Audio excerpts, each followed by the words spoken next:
Okay guys, I'm cooking Matty Matheson today. I'm doing the mussel stew and snails on toast. I've never had snails before, so this is going to be very exciting and very fun. I just have to cut up a bunch of stuff right now and get that into oil for the stew.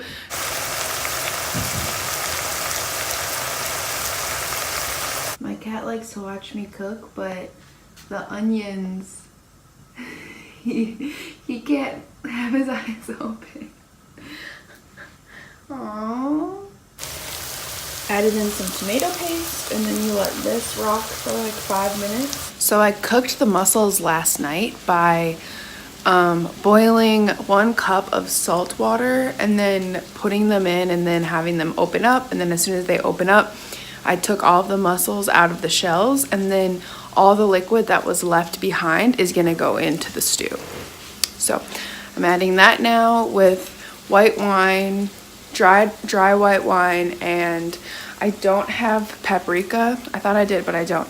Okay, Google is telling me to use chili powder, which I do have, so I'll use that. This is what it looks like after we added all the liquid.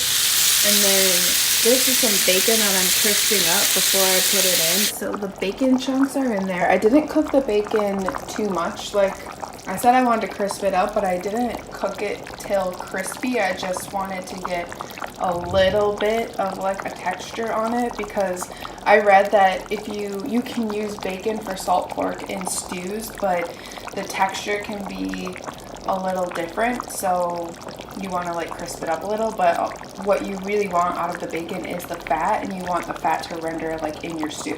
It's been going for 1 hour, and I just added in the diced tomatoes, which you can kind of see there, and then it needs to simmer for another hour, and then it's pretty much done. You add the mussels at the end, and then a couple of like garnish type things. Now I'm gonna start with the snails. So this is everything all chopped up that's gonna go into the snails on toast.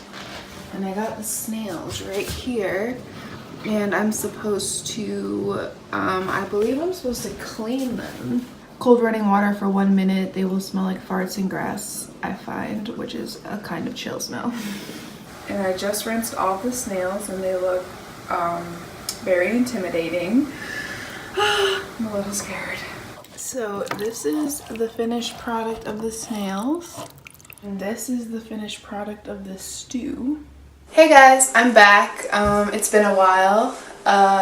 I got a little busy. I got a cat. I don't know if you can see him. He's gonna be like sniffing my food, and I'm just gonna be pushing him away because he's obsessed with human food, and he's also obsessed with being close to me. So we'll just see how this goes. Today I'm doing Matty Matheson's cookbook. I actually got this cookbook for Christmas, and I'm a really huge fan of Matty Matheson. I love his show on Vice called It's Supper Time, and I also like watching his little cooking segments on the Vice YouTube channel. So from Matty Matheson's cookbook, I cooked the snails on toast. And this is my first time ever having snails, so it was very interesting to cook, and I'm excited to try them.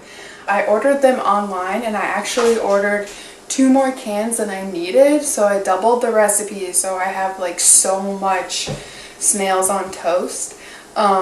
But I'm having some people over to eat some of it, so I don't have to eat all of it. And then the other thing I made was the mussel stew, and I guess the reasons why I chose these is because number one, I really like seafood, so that's why I chose the mussel stew. And Matty Matheson grew up in Canada, like on the coast, and his grandpa, both of his grandma on one side and his grandpa on the other side both owned restaurants, and his grandpa owned a restaurant on Prince Edward Island.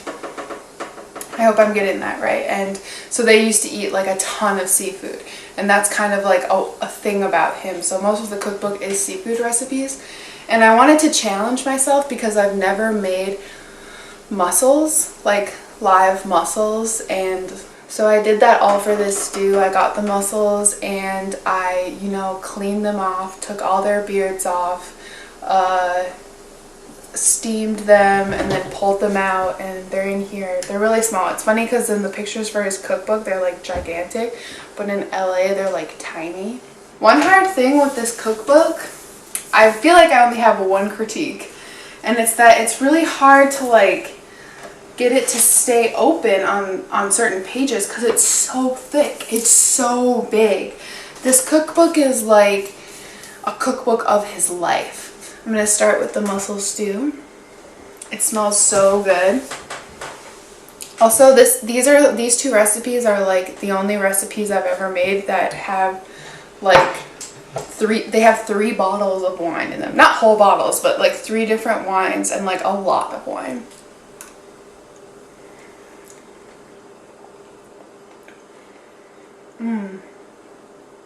It's really good.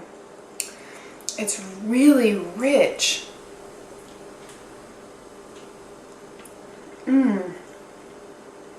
So I was kind of trying to figure out what this was going to taste like, because normally when you make like a stew, another reason why I wanted to make this is because I've been really into stews lately. Like I made Allison Roman's chickpea stew. It was very popular on the internet. Okay, so the base, normally with a stew, the base is like vegetable stock or chicken stock, and this base is the water that you cook the mussels in. So it's like a very seafoody type of flavor. This is really good.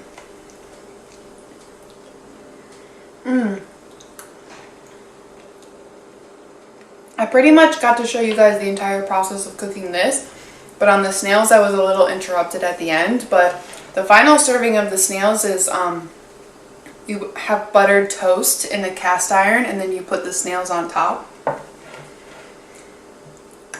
This is really, really good.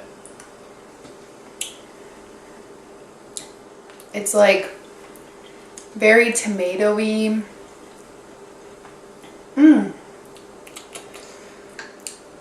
I love seafood. So what makes this so rich, I'm guessing, is like the bacon.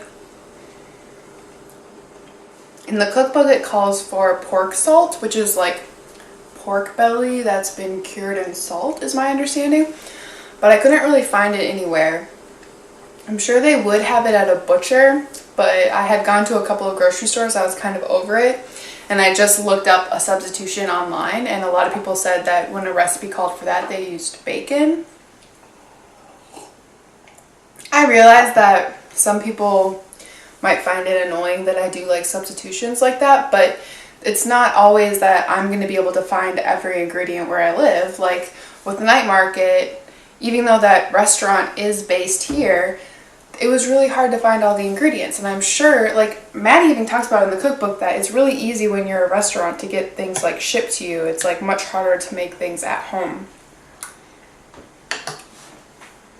The crunch of the zucchini is really good. Okay.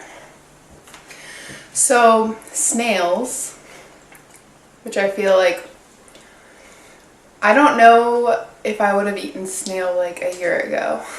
So I'm feeling very adventurous. I also didn't realize, but obviously I'm probably just an idiot, that the snail's body is like the shell. Like the body is inside of the shell. The body has like all of the mass of the shell, which is very bizarre to look at. Okay, I'm gonna try to eat this as ladylike as possible.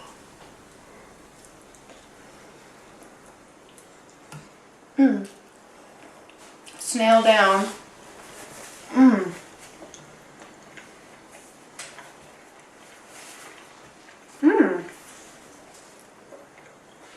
These recipes have really similar ingredients, which is why I also chose them together to make grocery shopping a little easier. Snails are very grassy tasting. It tastes like grass. Very strong of grass.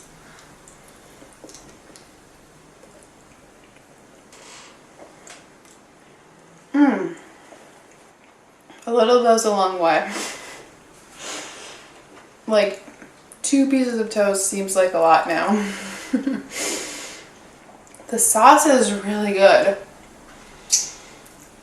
It's not what I thought it was going to taste like at all. Like, it's extremely rich tasting. Like, there's a ton of butter in it, so I can really taste the butter.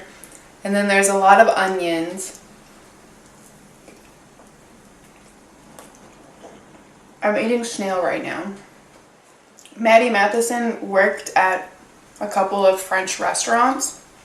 So a lot of the cookbook is like French inspired. It's like seafood inspired, French inspired. And then his, I think, his wife's family is Italian. So there's also some Italian influence.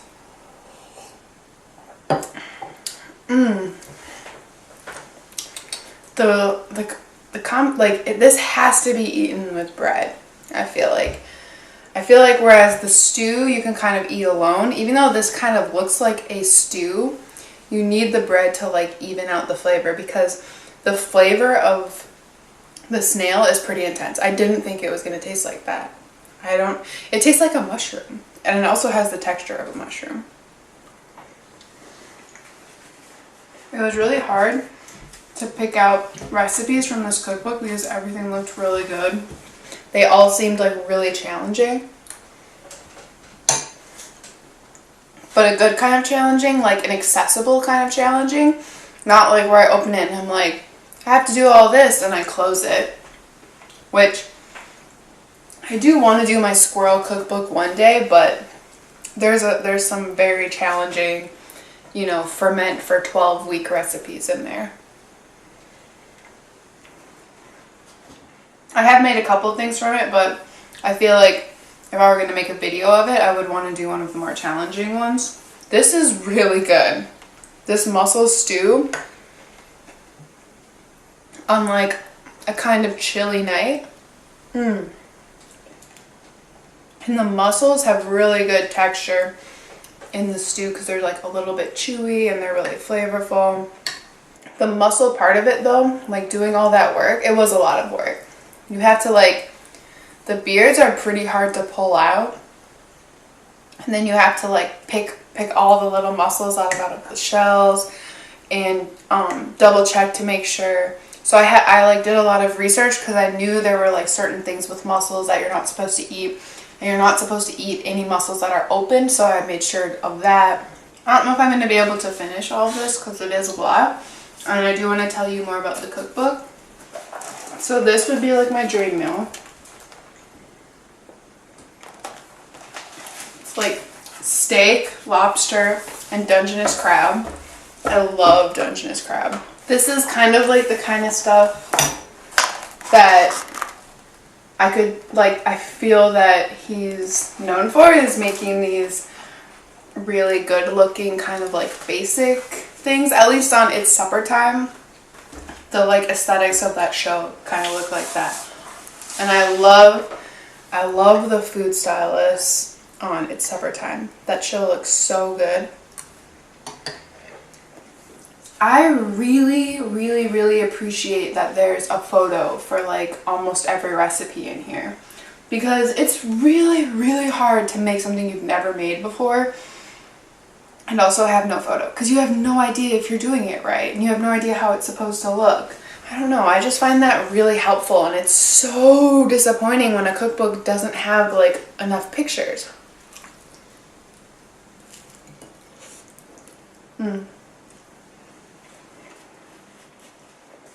Messy. Snails that are drenched in butter. I'm not going to be able to finish. It's a lot, and I do need to wrap up this video. But Matty Matheson cookbook, I give a 5 out of 5. I really, really, out of